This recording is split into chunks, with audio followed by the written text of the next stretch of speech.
বিসমিল্লাহির রহমানির রহিম।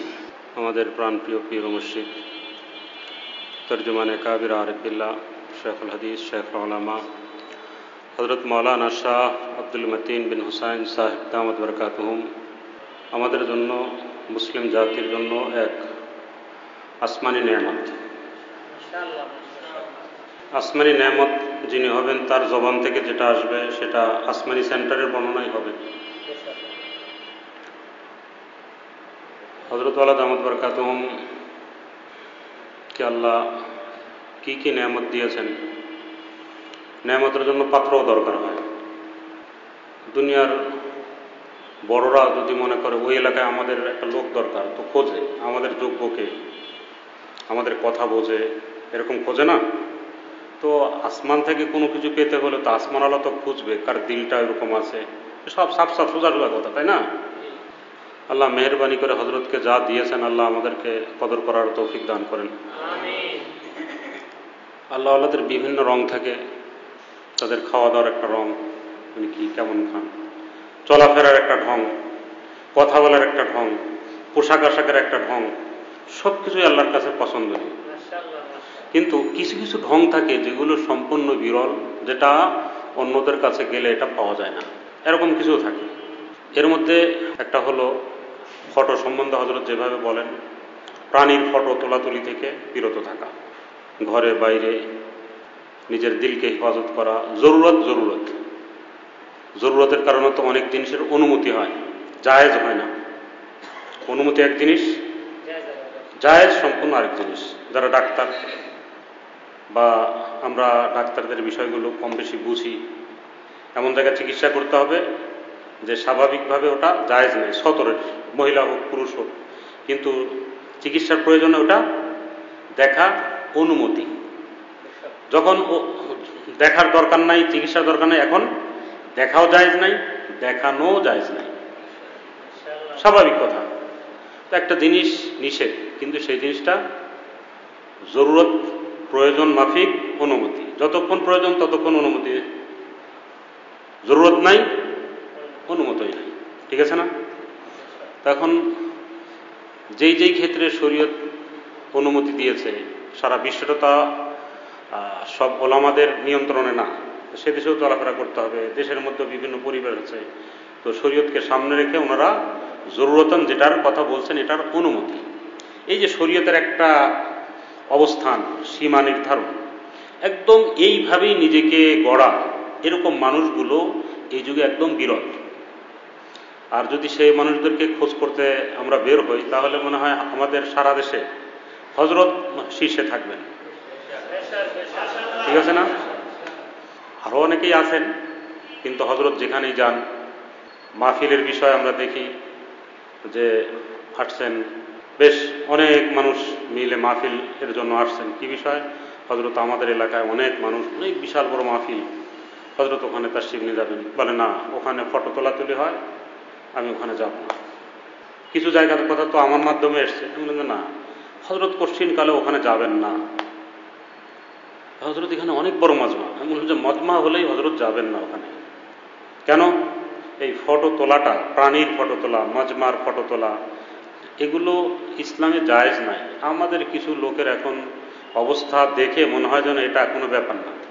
শরীয়ত নিজের জায়গায় আগেও যেমন ছিল, এখনও তেমন, পরেও তেমন।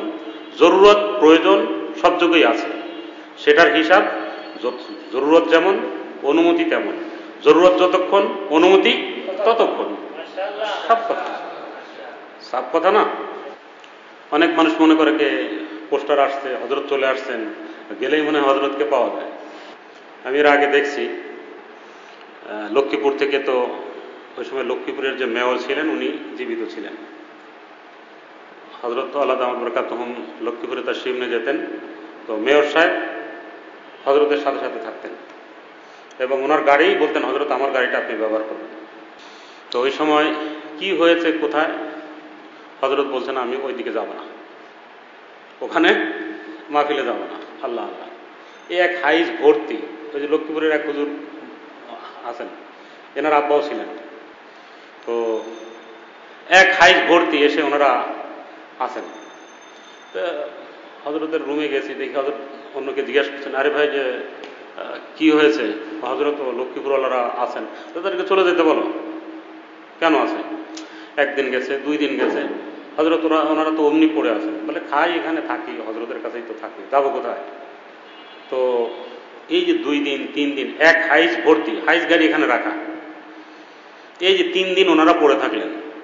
তারপরে হজরত যেভাবে চান এনারা সেইভাবে কতভাবে যে বলা, হজরত আর আমরা সর্বাত্মক চেষ্টা করব, কোনো গোলমাল হবে না।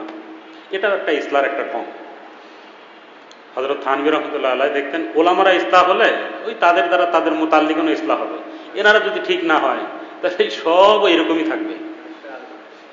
তো ওই ওখানে মাহফিলে যাওয়ার আগেই এখানে কয়েক মাহফিলের কাজ হচ্ছে, বুঝছেন? এইখানে যে প্রসেসিং গুলো, এগুলো হলো মানুষ গড়ার কিছু ব্যক্তি আল্লাহ দুনিয়াতে নির্বাচন করেন, ঠিক আছে না? ওয়াজ মাহফিল এটা যাওয়ার উদ্দেশ্য কি?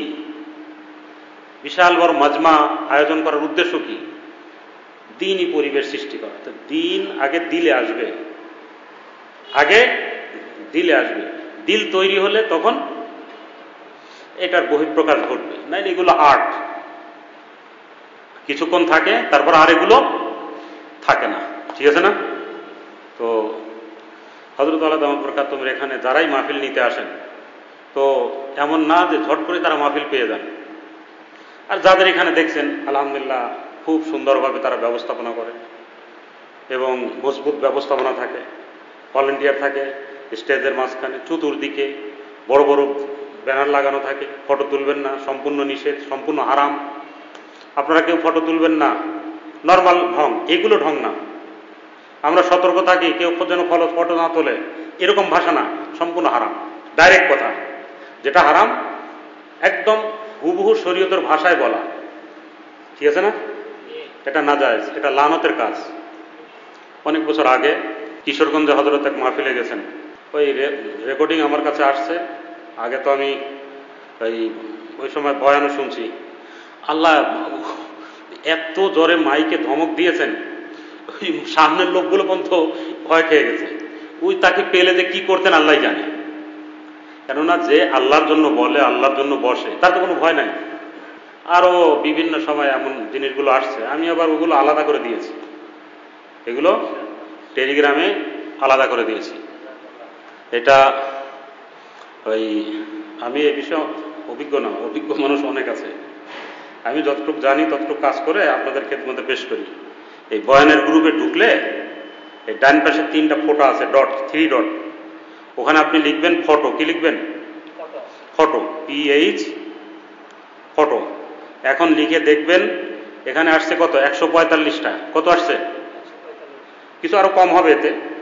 তো এই ফটো সংক্রান্ত হযরত এ পর্যন্ত কি কি কোথায় বলেছেন, অডিও আছে, ওর মধ্যে লেখাও কিছু আছে, এই সবগুলো মিলিয়ে এখানে 145টা দেখাচ্ছে। আমার কথা হলো ডবলগুলো বাদ দিলে 100 তো মিনিমাম হবে, বেশি আছে নিঃসন্দেহে, কথা বলছেন না? তো এই জন্য এই যে বছরকে বছর হযরত এগুলো বলছেন এত বেশি গুরুত্ব দিয়ে, বিভিন্ন দলিল দিয়ে, এরকমভাবে সারা দেশে বিরল। হযরত যেই দর্দে দিল নিয়ে এগুলো বলেন, আল্লাহ আমাদেরকে কদর করার তৌফিক দান করেন।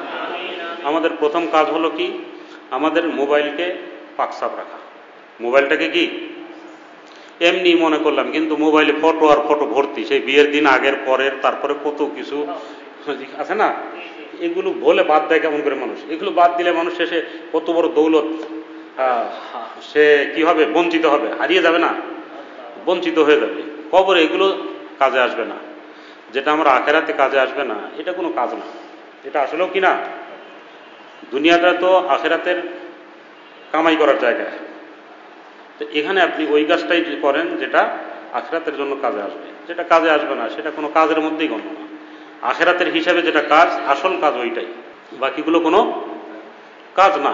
আল্লাহ এই বুঝটা আল্লাহ আমাদের তৌফিক দান করেন, আমলে জিন্দেগি দান করেন।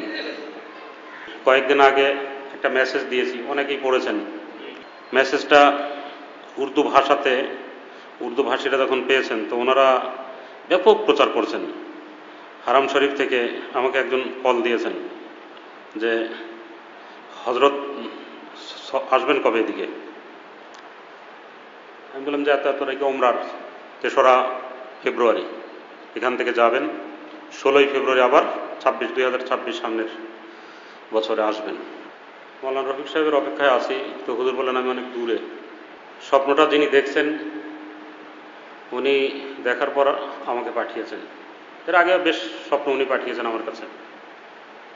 আপনারা কেউ হজরতের বা জামিয়ার কোনো কিছু দেখলে আমার কাছে পাঠাতে পারেন লিখিতভাবে, না? এটার হলো স্বপ্ন যে দেখে তার নিজের নাম, ঠিকানা, কোন তারিখে, কোন জায়গায়, কোন সময়, এগুলো উল্লেখ করতে হয়। আর বিস্তারিত অবস্থা, লেখাটা কথা বলবে, লেখাটা কথা বলবে, যাতে বিস্তারিত কথা জিনিসটা বুঝে আসে, যাতে আমি সংরক্ষণ রাখতে পারি। উনি আমার কাছে পাঠিয়েছেন।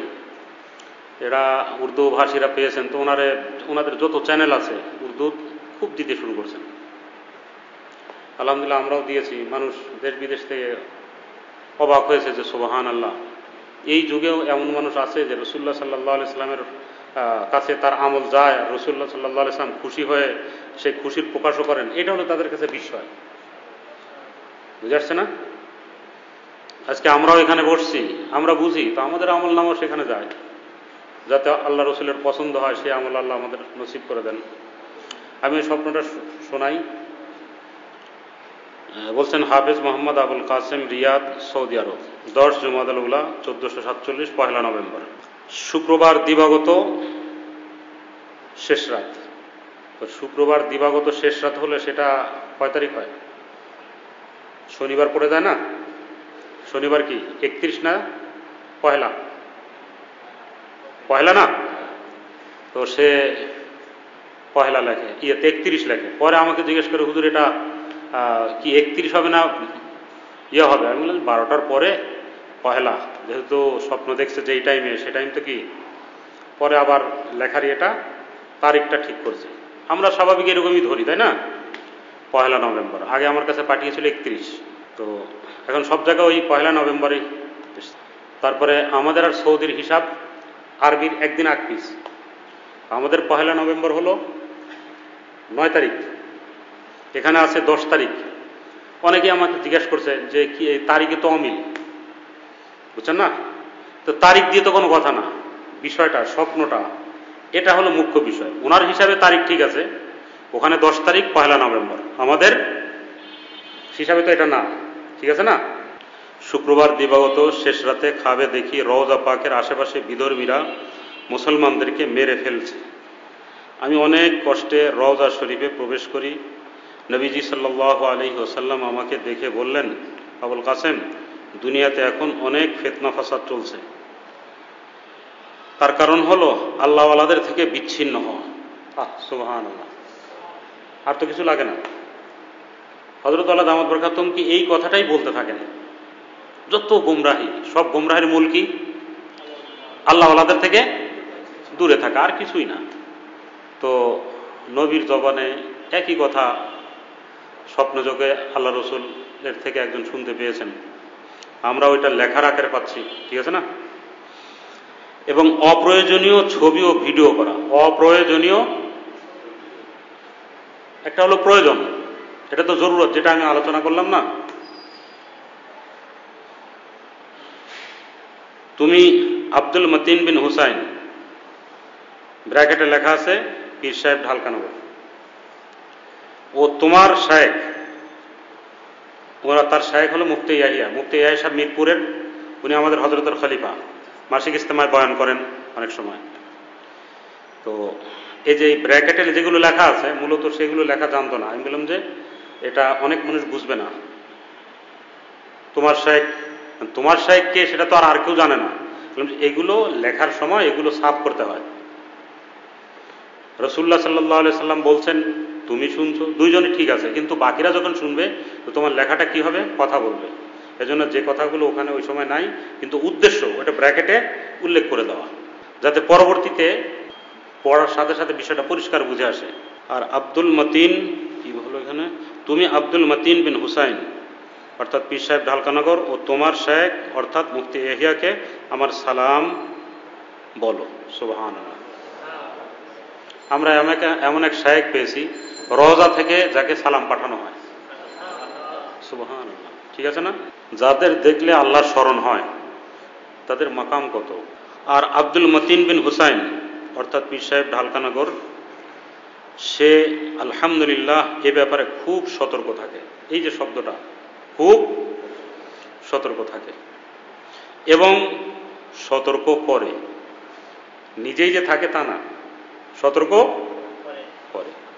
এতে আমার অনেক খুশি লাগে। রাসূলুল্লাহ সাল্লাল্লাহু আলাইহি সাল্লাম এই সময় কি বলছেন, আমার অনেক খুশি লাগে। তবে এই দুই ব্যাপারে মানুষদেরকে আরো বেশি বেশি তাকিদ করতে বলো। দুই ব্যাপার কি কি? একটা হলো আল্লাহওয়ালাদের সাথে যুক্ত হয়ে তাদের জীবনের রং গ্রহণ করা একটা, আরেকটা হলো এই ছবি থেকে বিরত থাকা। এই দুইটার কারণেই মানুষ এখন নানান ঝামেলার মধ্যে পড়ছে। আল্লাহ আমাদের এই বুঝ দেন, তৌফিক দেন। দিল তৈরি হয়ে গেলে আর কি দলিল লাগে না। 2015 আগের কথা, হজরতের এক খলিফা খানকাতে আসছেন। আমি ওনার ফটো দেখছি, দেওবন্দ থেকে পড়া, উনি ভালো যোগ্যতা সম্পন্ন ব্যক্তি। তো ওনার সাথে কিছু বললাম, উনি বললেন বড় বড় মুফতিয়ানরা এরকম ফটো রাখেন, ফটো তো ওনাদের পাওয়া যায়। তো ওই সময় হোয়াটসঅ্যাপে ওনার সাথে আমার কথা, এমনি দেখা হয়েছে। এখানে মাসিক অবস্থায় বয়ানও করেন। কোন এক দারুল ইফতার, উনি সম্ভবত সহকারী জিম্মেদার আগেও এখনো, নিজের কোনো দারুল ইফতার নাই, ইস্তেদাদ খুব ভালো, মজবুত। আমি ওই সময় কি বলছি জানি না, হোয়াটসঅ্যাপে 35 মিনিট এরকম কিছু কথা হয়েছে। তো উনি শেষমেশ বলছেন, আমার দিল থেকে সাফ হয়ে গেছে, আর আমার লাগবে না। কথা বলছেন না? 2015 আগের কথা। উনি আসছেন খানকাতে, এসেই অনেক দিন পর পুরাতন আপন কেউ কাউকে পেলে একদম দৌড়ে এসে ঝাপটে ধরে না, এই যে আমাকে ধরছেন, বলছেন ভাই অনেক বেশি ফায়দা হয়েছে। আমি যেই মসজিদের ইমাম খতিব, ওই মসজিদের এরিয়া যতটুকু মিরপুরের, বলে আলহামদুলিল্লাহ কোনো একটা ঘরে ফটো নাই। অনেক আগে বলছিলেন এটা আমাকে, কোনো জায়গাতে কি নাই, ফটো নাই। আসলে মন তৈরি হয়ে গেলে কোনো দলিল লাগে না, কোনো দলিল লাগে না। ওনার সাথে কি কি বলছিলাম অল্প কিছু কিছু তো মনে আছে। আমি এই একটা ঘটনা তো শোনালাম, ইনি তো মুফতি সাহেব। 2-3 বছর আগে ইন্ডিয়া থেকে এক ব্যক্তি এসছেন, আর্মি, অনেকেই হয়তো তাকে দেখছেন, আমার মাধ্যমে যোগাযোগ, উনি আসছেন। ফটো সম্বন্ধে ওনার সাথে আমি কথা বলছি। কথা বললে উনি একদিন রাতে, রমজান মাসে, এক রমজানে তো 40 দিন এসে থাকছেন, ছুটি নিয়ে আসছেন, সরকারি ছুটি। মূলত উনি রওনা হয়েছিলেন, আমার কল করলেন। আমার নাম্বার তো অনলাইনে আছে, উর্দু বয়ানের শেষেও আছে, আর হজরত ফেরোজ মেহমান সাহেবের ওখানেও কোনো কোনো জায়গায় হজরতের বয়ানের শেষে দেওয়া আছে। ওইখান থেকে নাম্বার পেয়ে আমার সাথে যোগাযোগ করছেন। তো আমি ওনার সাথে কথা বললাম, ভাই আমি চিল্লাতে যাব, আমার জন্য একটু দোয়া করেন।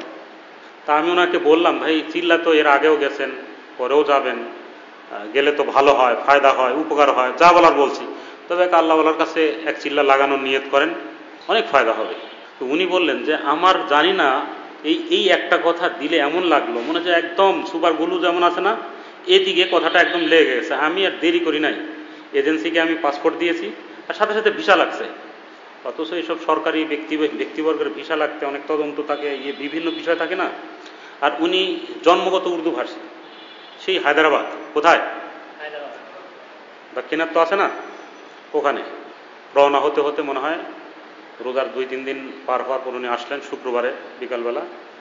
আসবেন কিভাবে, ওনার মালি অবস্থা তো জানি না, সরকারি যদিও উনি ব্যক্তি, কিন্তু আর্থিক অবস্থা জানি না। আমার কাছে জিজ্ঞাসা করেছে, আমি বলছি ভাই আপনি এদিক দিয়ে আসেন, আপনি হায়দ্রাবাদ থেকে কলকাতায় আসেন, 32 ঘন্টা এক ট্রেন, ওই ট্রেনে আসছেন উনি। এসে উর্দু ভাষী মানুষ, কলকাতায় এসে এক জায়গায় থাকলেন। আমি বললাম ঠিক আছে, এই অবস্থা। তারপরে ওখানে রাতে সেহরি টেহরি খেয়ে আমি বললাম ফজরের পর আপনি রওনা হন, বর্ডারে আসেন। উনি এই আমাদের বেনাপোল বর্ডার, কলকাতা থেকে বেনাপোল বর্ডারে, কোনো সহযোগী নাই, উনি একা একা উর্দু ভাষী মানুষ। আসলেন, এসে এখানে বলে আমার এই এটাকে কি বলে, হ্যাঁ, কোনো জিজ্ঞাসাবাদ নাই, দিছি, নিয়ে নিয়েছেন। তারপরে এবারে আসলাম, আমি তো বাংলা বুঝি না, আমি ওনাকে বুঝিয়ে রাখছি উর্দুতে, এবারে আপনি এইভাবে এইভাবে টিকিট করবেন, টিকিট করে বাসে ওঠার পরে সুপারভাইজার যিনি থাকবেন আমার সাথে কথা বলিয়ে দেবেন। তা আমি ওনাকে বলে দিয়েছি যে ঠিক আছে, পোস্তগোলা ব্রিজ পার হয়ে আমাকে কল দিয়ে আগে একটু কল দিলে আমি গিয়ে রিসিভ করবো। আমি ওনাকে নিয়ে আসছি, উনি থাকলেন কয়েকদিন। তো একদিন আমি বলতে বলতে সব হিসাব তো আমার সাথে সময় বুঝে হজরতের সাথে আমি পেশ করি, উনি বসেন। নতুন মানুষ তো, বড়দের সামনে আদব কায়দা এগুলো তো সময় লাগে না। উনি হাদিয়া দিয়েছেন একজনকে, কাকে? ওই কবিতা পড়ছে হজরতের রুমের মধ্যে, তারাবির পরে খাওয়া দাওয়ার পর আবার মজলিস হয় না অনেক সময়, উনি দিয়েছেন হাদিয়া। তো যাকে দিচ্ছি সে হলো বড়, তাই না? কিন্তু অন্যান্য মানুষরা তো হাদিয়া এইভাবে দেয় না, মনে আমি একটা দিচ্ছি, আমি একটা কিছু আছে না, সব জায়গায় ওইভাবে। এই জিনিসটারও ইসলাম হজরতের কাছে আসলে বসলে দেখা যায়। যাকে দিচ্ছি তিনি হলেন বড়, তিনি কবুল করলে আমার কিসমত, আমার এই জিনিসটার দাম। হাদিয়া হলো কাউকে খুশি করার জন্য, গিফট, ঠিক আছে না? তো উনি ওই দেওয়ার সময় কি যেন একটু বলেছেন, ওটা হজরত শুনছেন, বলে ভাই আপনার হাদিয়া আপনি ফেরত নেন, উর্দুতে বলছেন, দেন। এই বেচারা বলছে আল্লাহ করলামটা কি? উনি মাপ চাইছেন, কি করছেন? বলে ঠিক আছে আপনি হাদিয়া ফেরত নেন। উনি পরে কামরায় এসে শেষে মনে মনে রেডি হয়েছেন, উনি চলে যাবেন, উনি থাকবেন না। তো আমি রুমে এসে দেখলাম যে অবস্থা ভালো না। আমি তো আল্লাহর কাছে যা বলার বলছি, ভিতরেও একদিকে যোগাযোগ, ওনার সাথে কত রকমের যে গল্প টল্প করছি, কি করছি, এই 7-5 বলে, আরে ভাই আল্লাহওয়ালারা এমন হয়, এক হাত দিয়ে ওনারা ইয়ে করেন, 100 হাত দিয়ে ওনারা আদর করেন, সেটা তো আপনি জানেন না। আপনাকে দেখেন না, এই কাছে বসিয়ে হজরত সবচেয়ে মাছের বড়টা, বড় পিসটা, দাও এই খান সাহেবকে দাও, ঠিক আছে না? বলে हाँ ऐसा तो किया है। बोले और क्या चाहिए, और क्या चाहिए? ऐसे ऐसे बड़े बड़े लोग वो अंदर नहीं जा पाते, आपको करीब बुलाकर बिठाते हैं, सर पे हाथ रख देते हैं। हाँ कभी तस्वुर भी किए? तो এই যা পারছি ধারাধার বলছি শেষে উনি এদিকে, আমি যাওয়ার আগেই বউকেও বলে ফেলেছে যে আমি চলে আসবো, একটু তোমাকে পরে কথা বলবো। আর এদিকে মনে মনে ফাইনাল করছে কি, বর্ডার পার হয়ে আমাকে খবর দেবে, আমাকেও জানাবে না। এর মধ্যে তো আমি হাজির হয়ে গেছি। তো যাই হোক, সামনের একটা ঘটনা ফটো সংক্রান্ত একটা বলার জন্য ওনার অবস্থাটা আমি একটু শোনালাম। পরে ওনাকে আমি বললাম, দেখছি ভালো, মন ভালো হয়ে গেছে, এই খাওয়া দাওয়া দেওয়ার যা কিছু হলো। 1-2 দিন পরে আমি বলছি যে ভাই আমার একটা ঘটনা শোনাই। কি বিষয়? আমারটা আগে শোনাই, তারপর ওনার শোনাই। ওই যে বিভিন্ন চ্যানেল আসে না, মজলুম, ওর পর জুলুম হচ্ছে, এইভাবে তাদেরকে মেরে শেষ করে দিচ্ছে, তো এইগুলোর খবর আমার কাছে নাই। হামাসের বিভিন্ন থাকে না, আমি এর কাছে শুনি, ওর কাছে শুনি। আমি বলছি এগুলো কোথায় পান আপনারা? বলে এগুলোর চ্যানেল আছে। তো কেউ আমাকে লিঙ্ক দিয়েছে ওই সময়, আমি একদম দেখে আমি বললাম যে এত তো ফটো আর ফটো, ভিডিওর ভিডিও, এগুলো দেখা মানে কি? এ তো সেই ভিডিওর মধ্যে ঢুকছি আমি, এ তো ইউটিউব সেই একই জগৎ, ঠিক আছে না? এর থেকে তো আমাকে দূরে থাকতে হবে। আমার কাজ হলো কি, তাদের জন্য তওবা করা, এগুলো দোয়া করা। যেই পরিমাণ আমি দেখছি ওই পরিমাণে তাদের জন্য আমি দোয়া করছি, ওই পরিমাণ কেউ তাদের জন্য দোয়া কান্নাকাটি এগুলো কিন্তু ব্যয় করি না, করি? এটা একটা বাস্তব কথা। আমি বললাম যে আমি যদি করি তাহলে আমাকে কি করতে হবে? ওই পরিমাণ দোয়া করতে হবে।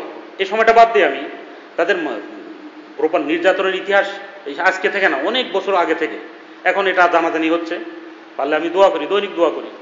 আমি ওই সময় মঞ্জিল পড়তাম, তো আমি দেখছি মঞ্জিল পড়ে দোয়া করছি, এই মঞ্জিলটা মিসাইলের মতো, মিসাইল যেভাবে যায় না, একদম গিয়ে ওদের পর পৌঁছে গেল। কাদের? ইসরায়েলের। তা আমি দেখলাম আমার কাজটা হলো কি, দোয়া করা।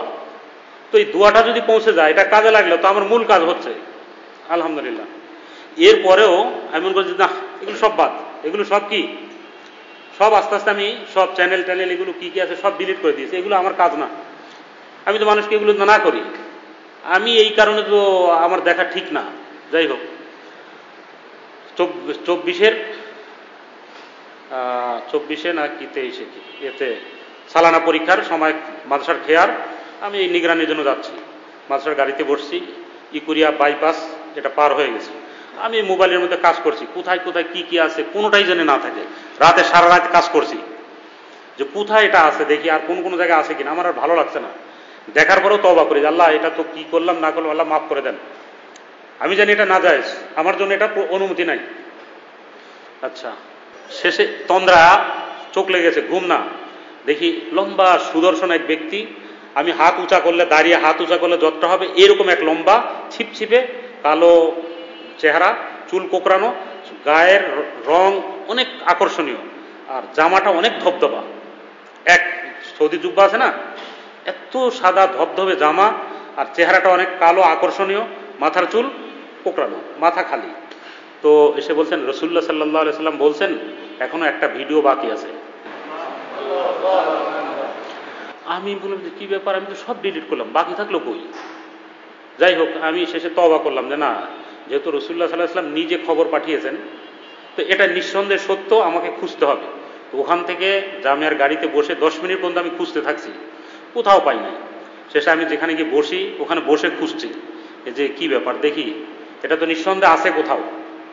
তো আমাদের আমলগুলো কিভাবে রওজা যায় আমরা বুঝছি না, আল্লাহ আমাদের এটা বুঝদেন, তৌফিক দেন। তো শেষে খুঁজলাম, খুঁজতে খুঁজতে দেখি ওই হামাসের সুড়ঙ্গ, 2 মিনিটের মতো একটা সুড়ঙ্গ ছিল, ওখানেও মানুষ টানুষ কিছু ছিল না, 2 মিনিট পর্যন্ত দেখাতে থাকে। আমি ছোট একটা বাচ্চা আছে, আমি মনে করছি ওকে আমি দেখাবো, এটা রাখছি। পরে খুঁজতে খুঁজতে দেখি যে ওহো, এটা তো একটা ভিডিও। তো এটা আমি ডিলিট করেছি। ডিলিট করার পর সাথে সাথে ওই সময় তন্দ্রা এসছে, দেখি রাসূলুল্লাহ সাল্লাল্লাহু আলাইহি সাল্লাম অনেক খুশি। কেমন অনলাইনের ভাই, অনলাইনের জগৎটা বুঝে আসছে। এখানে ডিলিট করছি, দেখি ও সাথে সাথে তন্দ্রা, দেখি রাসূলুল্লাহ সাল্লাল্লাহু আলাইহি সাল্লাম কি হাস্যোজ্জ্বল চেহারা, খুশি হয়ে গেছে। আল্লাহ আমাদের তৌফিক দেন। প্রত্যেকটা আমল এই যে সাথে সাথে পৌঁছে যায়, আল্লাহ আমাদের বুঝ দেন, নেক আমল করার তৌফিক দান করেন। আমি ওনাকে এই পরে আমি একজনকে বলছি যে কি ব্যাপার, এই এটা কি? শেষে বলছে না, কেন ওর শেষ প্রান্তে একটা মানুষের মতো দেখা যায়, ঝট করে সরে যেন লুকিয়ে যাচ্ছে, পিছনে তার একটা রাইফেল মতো পিছনটা দেখা যাচ্ছে, অতটুকু ওখানে সাপোর্ট নাই। বলে ওই যে একটু ভিডিও মতো একটা মানুষ যেন পিছনটা ছোট্ট একটু দেখা যায়। বলো আপনি খেয়াল করেন না যে ওখানে ওইটা আছে? আমি বলি যে ও এইটা হলো সেইটা, অতটুক জিনিসও ওখানে অনুমতি নয়। কথাটা কি বোঝাতে পারছি? তো হযরত যে কাজটা করেন, হযরতের প্রতি রাসূলুল্লাহ সাল্লাল্লাহু আলাইহি ওয়াসাল্লাম কি পরিমাণ খুশি। পরে আমি ওই ইন্ডিয়া থেকে যিনি আসতেন ওনাকে এই ঘটনা শুনিয়েছি। শোনার পর একদম খান সাহেব মানুষ, বলে মুঝে হুজুর কি খুশি চাইয়ে, রাসূলুল্লাহ আমার কি লাগবে, খুশি লাগবে। মোবাইল নিয়ে 2300 ফটো ছিল, কত? 2300 ফটো। এই ছোটবেলা থেকে বলে বড় জেনারেল, ওনার যখন ওই ট্রান্সফার হয় তো সংবর্ধনা দেয়, উনি আবার নামাজ পড়াতেন। তো বলে ভাই আমাদের ইমাম সাহেব কই, তাকে তো বলে যে আমি যাই নাই। পরে আমাকে খবর পাঠিয়েছেন এই যে এখানে হলো না, বলে এমন চান্স তো মানুষ খুঁজে বেড়ায় না, তার র্যাঙ্ক বাড়ানোর জন্য বা প্রয়োজনে এর জন্য, এটাকে মানুষ অনেক গুরুত্ব দেয়। যে এত বড় জেনারেলের পাশে এসে দাঁড়িয়ে তার ফটো, এটা তো যে কেউ তুলতে পারে না। বলে আমি যাইও নাই, আরো দূরে চলে গেছি। যে দিল তৈরি হয়ে গেছে, এখন আর কোনো দলিল লাগে না। উনি 2300 ফটো এখানে আমার সামনে বসে ডিলিট করলেন। ডিলিট করে তারপরে বিভিন্ন স্মৃতি, সৈনিক জীবনের, তার ছাত্র জীবনের, আরো বিভিন্ন আছে না, এই সব একদম ডিলিট করেছেন। বলে আমার কিচ্ছু লাগবে না, রসুলের খুশি লাগবে। এরপরে উনি ওনার স্ত্রীকে বলছেন, স্ত্রীর কাছে 2600 ফটো, কত? বলে যে আমি স্ত্রীকে বলছি, ঘটনা শুনে সাথে সাথে স্ত্রী এটা ডিলিট করে ফেলেছে। বলে না আমার লাগবে না, আমার রসুলের খুশি লাগবে। উনি ডিলিট করেছেন। পরে এই ব্যক্তি দেশে যাওয়ার পরে বলে আমি এক সময় দেখি আমার মোবাইলে পাসওয়ার্ড দেওয়া একটা জিনিস, ওখানে আমার কাছে আরো 600 ফটো ছিল যেটা কেউ জানে না, ওইটাও আমি ডিলিট করছি। এই যে সাধারণ একটা ফটো, ছোট্ট একটা জিনিস আমি যেটা বললাম, তো ওইটারও খবর ওখানে রওজাতে পৌঁছে যায়। আমরা সারাদিন যে মোবাইলের মধ্যে যেগুলো রাখি, দেখি বিভিন্ন বেলা জরুরত, প্রয়োজন ছাড়া, এগুলো কি খবর যায় না? নবী কি খুশি আমাদের প্রতি? আল্লাহ আমাদের বুঝ দেন, তৌফিক দেন। এক ব্যক্তি ওমান তো না, ওমানে থাকতেন। উনি এক সময় কথা বললেন আমার সাথে, এটা বেশ আগের, অনেক ঘটনা এরকম অনেক আছে। আমি ওই সময় একবার বলছিলাম যে ইউটিউবে যারা বিচরণ করে তারা কোনোদিন ওলি হতে পারবে না, শেষ। আর ওই কুলহীন নোংরা জগৎ, এর পাশে আয়াতুল কুরসি পড়তে পড়তে কখন সে সাগরে পড়ে যাবে, আর উঠতে পারবে না জীবনে। তো ইউটিউবের অবস্থা হলো এরকম। ইউটিউবের অবস্থা হলো কি, এর চাইতে যখন ওখানে কেউ ফিরে আসতে পারেনি আজ পর্যন্ত, এমন আকর্ষণীয় জিনিস। এজন্য কেউ যদি ভালো হতে চায় ইউটিউব ফেসবুক এগুলোর থেকে বিরত থাকতেই হবে তাকে। তো ওই বেচারায় শোনার পর প্রমাণ থেকে বলে, হুজুর আমি তওবা করছি, একদম বাদ। ওনার চ্যানেল কি কি আছে বলে আমি সব জায়গাতে বাদ হয়ে গেছি, এবং ওনার সঙ্গী সাথী ওনার মাধ্যমে অনেকে বাদ দিয়ে দিয়েছে, এখানে আসছে অনেকবার, আলহামদুলিল্লাহ। এরকম অনেক ঘটনা আছে। এগুলোর কি হযরতের বরকত, আমার আসলেও কিছু না। আমি আপনাদেরকে যেগুলো শোনালাম এগুলো কার বরকত? হযরতকে না পেলে আমার ফটো কত থাকতো কে জানে। আমার ফটো কি বিভিন্ন ধরনের কাজ থাকতো, আমার ছাত্রের কাছে ছাত্রের ফটো আমি কত থাকতাম, সেগুলো থাকতো। হযরতের বরকতে আল্লাহ আমাদেরকে দুনিয়াতেই এক সুন্নতের জিন্দেগি দিয়েছেন, একটা বড় নেয়ামত। আমি যে বললাম হযরত আসমানি এক নেয়ামত, তার দেখা ইবাদত, তার কাছে বসা ইবাদত, তার একটা কথা শুনলেও আপনার ফায়দা হবে, অনেক বেশি ফায়দা হবে, অনেক বেশি ফায়দা হবে ইনশাআল্লাহ। দেশ বিদেশ থেকে মানুষ আমাকে বলতেই থাকে যে হযরতের কণ্ঠ ভিন্ন এক জিনিস, শুনলেই মনে হয় কি যেন একটা এক চুম্বকের মতো দিলে আসর করে, অথচ কথা তো আরো অনেক আছে, কত কিছু আছে, ওখানে এত আসর হয় না। বিষয়টা হলো কি, হযরত এক সময় বলছিলেন কামরার মধ্যে, যদি তাকওয়ার উপরে চলতে পারতাম তো সমুদ্রের মাছ উঠে চলে আসতো। সুবহানাল্লাহ। তাহলে সেই তাকওয়া কোনটা? সেই তাকওয়া কোনটা? যেই তাকওয়ার উপরে চলতে পারলে সমুদ্রের মাছ উঠে এখানে চলে আসতো, ঠিক আছে না? আল্লাহ আমাদেরকে ওই তাকওয়া বোঝার তৌফিক দান করেন, ওই তাকওয়ার জিন্দেগি আমাদের খুব খুব নসিব করেন, খুব খুব নসিব করেন, খুব খুব নসিব করেন। যারা এই ফটো থেকে দূরে থাকছে তারা অনেক নিরাপদে থাকছে, যারা এই ফটোর মধ্যে গেছে তারা নিজের সব জিনিসগুলোকে অনিরাপদ করে ফেলেছে। কখন ফটো তুলছে, কার কার ফটো তুলছে, কোনো ঠিক ঠিকানা নাই। ওই যে মুফতি সাহেবের কথা বললাম মিরপুরের, তো উনি আমাকে বলছিলেন যে মোবাইলের মধ্যে থাকলে জায়েজ, বের করলে না জায়েজ।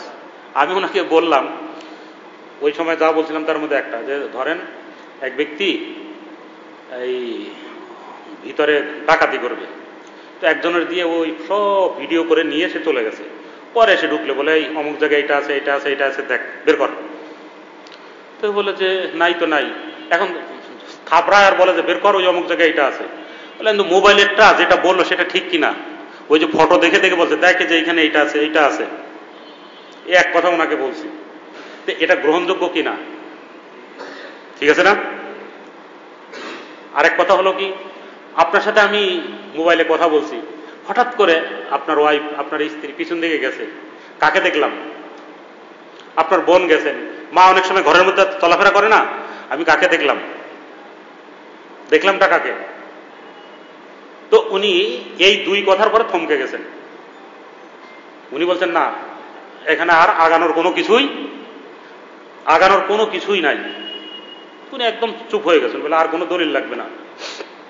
আসলে আমি ভিতরে ভিতরে দোয়া করছিলাম, আল্লাহ এত ভালো ইস্তেদাদওয়ালা, এত যোগ্যতাওয়ালা মানুষ, আপনার পক্ষ থেকে তৌফিক না হলে কোনো দলিল কাজে আসবে না, কোনো কিছুই কাজে আসবে না। আল্লাহ মেহেরবানি করছেন, বলছেন হুজুর আলহামদুলিল্লাহ আমি আর জীবনেও এদিকে অগ্রসর সে হয়ও নাই। ওই যে বলছে না, আশেপাশে আমার যত মসজিদ আছে, মসজিদের এরিয়া সব ঘরগুলো একদম ফটোমুক্ত। কত বড় কাজ হয়েছে ওনার দ্বারা, আলহামদুলিল্লাহ। আল্লাহ আল্লাহ ওনার এই খিদমতকে কবুল করেন। আল্লাহ আল্লাহ। হযরতের এক মুরিদ আছেন হাজী রুহুল আমিন সালেহ, 2011 না কোন সনে যেন হজে গেছেন, হযরত চলে এসছেন, উনি এখনো আসেন নাই। ওইটা আছে অনলাইনে, কোথাও থাকবে, উর্দু ভাষাতে থাকবে। উনি বলছেন আমি দেখি রাসূলুল্লাহ সাল্লাল্লাহু আলাইহি সাল্লাম বলছেন যে এই যে এখানে এরা ফটো তোলে, আমার অনেক কষ্ট হয়। তো উনি আবার আমাদের হযরতজিকে বলছেন, হযরতজি মুফতি আব্দুল্লাহ বার্নি দামাত বরকাতুহুমকে বলছেন, মুফতি আব্দুল্লাহ বার্নি দামাত বরকাতুহুম মদিনাতেই থাকেন, বড় প্রসিদ্ধ আলেম। উনি মদিনার যিনি জিম্মাদার, সরকার ব্যক্তিবর্গ যারা মসজিদ নববীর জিম্মাদার, ওনাকে বলছেন। তো উনি বলছিলেন মুফতি আব্দুল্লাহ বার্নি দামাত বরকাতুহুম, আমি ওনার ওই ভয়েসটা উর্দুতে ওই সময় শুনছি, যে ঘোষণা হচ্ছে ভাই রওজার পাশে কেউ ফটো তুলবেন না, রাসূলুল্লাহ সাল্লাল্লাহু আলাইহি ওয়াসাল্লাম অনেক নারাজ হচ্ছেন। তো আমাদের হযরতজির এই বরকত আজকে থেকে না, আজকে একটা এই খবর পেয়ে মানুষ এটা খুশি, নিঃসন্দেহে খুশি, কিন্তু রাসূলুল্লাহ সাল্লাল্লাহু আলাইহি সাল্লামের পক্ষ থেকে আমাদের এই হজরতের এই বিষয়টা এর আগেও এসছে। আল্লাহ হজরতের খুব কদর করার তৌফিক দান করেন, আমিন। আমরা যদি এই যে আমি তো বললাম সিস্টেমটা, ওখানে ফটো লিখে সার্চ দিলেই যখন আপনার মন চায় একটার পর একটা ওখানে কাউকে বলতে পারেন যে এইভাবে মানুষ দিলেই ইনশাল্লাহ আসর হবে। কমপক্ষে তার মোবাইলটা পাকসাফ হলো, দিলটা পাকসাফ হলো, ইবাদতের এক নতুন জগৎ আসবে ইনশাআল্লাহ। আর এইটার কারণে কোথায় কোথায় সে হাঁটছে, কোথায় কোথায় সে কি করছে কোনো ঠিক নেই, কত ফিতনার মধ্যে সে ডুবছে। অনেক বড় দিনই কাজ হবে, আল্লাহ আমাদের তৌফিক দেন। আমাদের হজরত ওয়ালা দামাত বরকাতুহুম তর্জমা করেছেন দাদা হজরতের কিতাব আল্লাহ তাআলা কি মোহব্বত কে লিয়ে 3 মুজর্রব কিতাবে। বাংলা তর্জমা হলো আল্লাহর মোহব্বতের পরীক্ষিত 3টি কিতাব। এর 47 নং পৃষ্ঠা থেকে পড়ে শোনাচ্ছি। মোরশেদের সহিত সম্পর্কের বরকত। হাত ধরার আলোচনা প্রসঙ্গে বহু পুরাতন একটি ছন্দ মনে পড়িয়া গেল, যাহার অর্থ হইল আল্লাহকে পাইবার জন্য আল্লাহর ওলিদের হাত ধরিলে আল্লাহ পাক তাহার জন্য রাস্তা খুলিয়া দেন, যে রাস্তা তাহাকে আল্লাহ পর্যন্ত পৌঁছাইয়া দেয়। এক বুজুর্গ বলেন, মুঝে सहल हो गई मंजिले कि हवा के रुख भी बदल गए, तेरा हाथ हाथ में आ लगा तो चिराग राह के जल गए। সুগম লাগিতেছে মঞ্জিল অতি, গিয়েছে বদলে হাওয়ারও গতি, তোমার হস্তের পরশ লোভিয়া জ্বলিতেছে পথে বাতি আর বাতি। যখন কোনো আল্লাহওয়ালার হাত ধরার তৌফিক হয়, অর্থাৎ যখন কোনো আল্লাহওয়ালার সহিত ইসলাহ ও তরবিয়তের সম্পর্ক স্থাপন করা হয়। হযরত কি বললেন? যখন কোনো আল্লাহওয়ালার হাত ধরার তৌফিক হয়। হাত ধরা মানে হাত ধরলাম, যাচ্ছেন, আমি হাত এরম দিলাম, উনি আমার হাতের উপরে হাত দিয়ে নামলেন, চললেন, বা আমি ধরলাম, এটা না, এটা একটা ব্যবহারিক ভাষা। এটা কি? হুজুর আসেন একটু ডাল ভাত আমার বাসায়, তো গেলেন, একটু ডাল আর একটু ভাত, এই না, এটা একটা ব্যবহারিক ভাষা। নুন ভাত বলে, ডাল ভাত বলে না। হুজুর আমার বাড়িটা একটু পাড়ায় আসেন, তো উনি গিয়ে এরকম পাড়া দিয়ে চলে আসছে, এরকম। এটা হলো ব্যবহারিক ভাষা, সব জায়গায় চলে। অনেকে এটা আবার আক্ষরিক অর্থ নেয় তো পেরেশানি হয়। হযরত আল্লাহর ব্যাখ্যা বলছেন যে আল্লাহওয়ালার হাত ধরার তৌফিক হয়, অর্থাৎ যখন কোনো আল্লাহওয়ালার সহিত ইসলাহ ও তরবিয়তের সম্পর্ক স্থাপন হয়, চরিত্র গঠন ও সংশোধন এবং আত্মার ব্যাধিসমূহের চিকিৎসার জন্য সম্পর্ক স্থাপন করিয়া তদনুযায়ী কাজ করা হয়, তখন আল্লাহ পাকের মহব্বত ও মারেফাত হাসিলের রাস্তার চেরাগ সমূহ জ্বলিয়া ওঠে, অন্ধকার দূরীভূত হইয়া সর্বদিক আলোকোজ্জ্বল হইয়া যায় এবং সুন্নত ও শরীয়তের ওপর আমল করা ও পাপাচার হইতে বাঁচিয়া থাকা আসান হইয়া যায়। এই হলো হাত ধরা, কোন আল্লাহওয়ালার হাত ধরা মানে আমার পুরাটা জীবন তার মতো বানানো, এটা হলো হাত ধরা। হযরত ওয়ালা দামাত বরকাতুহুম এর জবান থেকে একবার শুনছিলাম, ভার্সিটি ছেলে এসে বলে, হযরত আমি তো ভার্সিটিতে যাই, আমাকে টিটকারি করে, টুপি পরি, জামা পরি, মানে তো টিটকারি অনেকেই করে, স্বাভাবিক। তো হযরত বললেন, তুমি আমার মতো এরকম জামা বানাবে, ঠিক আছে না, এরকম টুপি, মোজা 2-3 সেট বানাবে। তো এই ছেলে একদম সেম ওই রকম কাপড় এরকম বানিয়ে এবারে গেছে। তো ওই যে যারা টিটকারি দিত, এখন বলল, কি রে, ওনাদের কি বুজুর্গ হয়ে গেছে, ওকে কিন্তু আর কিছু বলা যাবে না, ও দেখি এখন বুজুর্গ হয়ে গেছে। তো সে এসে আবার হযরতকে শুনিয়েছে, হযরতে এই অবস্থা। তো আসলে হয় কি, এক একজনের তরবিয়ত এক এক রকম, ঠিক আছে না। তো আল্লাহওয়ালার অনুকরণ সর্বদিক থেকেই করতে হয়। কোনো কোনো জায়গায় এটার রং বেশি প্রকাশ পায়, ওটার আসর বেশি হয়, মানুষের মধ্যে এর প্রভাব বেশি পড়ে। অন্ধকার দূরীভূত হইয়া সর্বদিক আলোকোজ্জ্বল হয়ে যায়, সর্বদিক। ওই এক পোশাকের কারণে এখন সে নিজের আগের মতো তো কোনো জায়গায় 19-20 সেও তো চলতে পারবে না, পারবে? তারও তো হিসাব কেতাব অনেক পার্থক্য হয়ে গেছে না। তো দেখে এ তো কিরে, এখন ও দেখি বুজুর্গ বুজুর্গ দেখায়, ঠিক আছে না। তো কারো বুঝে না আসলে নিজের আগের লেবাস চেঞ্জ করে ওই রকম একটু চলে দেখি, নিজেরও ভালো লাগবে। এটা একটা ইসলামী পোশাক, বুজুর্গানেদের পোশাক, এর অনেক বরকত আছে। এবং সুন্নত শরীয়তের উপর আমল করা পাপাচার হইতে বাঁচিয়া থাকা আসান হইয়া যায়। হযরত গঙ্গোহী, হযরত থানবী, হযরত নানবীর বেজান ইমানে জান, সুবহানাল্লাহ। হযরত গাঙ্গুহির বেজান ইমান, ইমান ছিল কিন্তু ইমানের সেই সৌন্দর্য, সেই রং, সেই উত্তাপ, সেই প্রভাব এগুলো ছিল না। হযরত থানভী আলেম ছিলেন কিন্তু ওই রংটা আসলো কিভাবে? হযরত নানভী সাধারণ ব্যক্তি তো না, সারা বিশ্ব কাঁপানো বড় বড় এক আলেম।